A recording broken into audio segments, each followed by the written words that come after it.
আমার সবজি ভাজা হয়ে গেছে, এবার আমি টমেটো দিয়ে দেবো।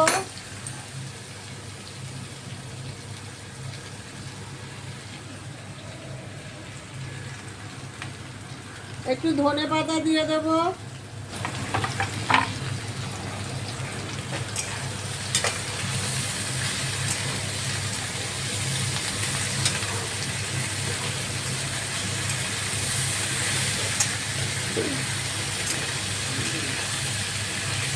আমার সবজি ভাজা হয়েছে, এবার নুন দেব,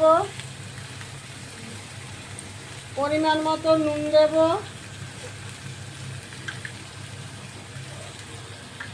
হলুদ দেব, এতটা মতো হলুদ দিলাম,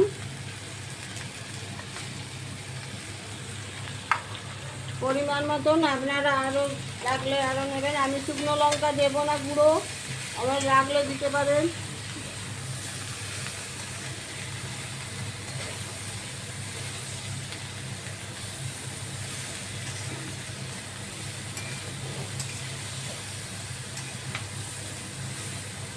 আমার সব মিশে গেছে, দেখুন কি সুন্দর কালার এসছে। আমি একটু ঢেকে দেবো একটু সেদ্ধ হবার জন্য। আমি একটু গ্যাসটাকে লো করে দেব, হাইতে আছে। এবার ঢেকে দিচ্ছি।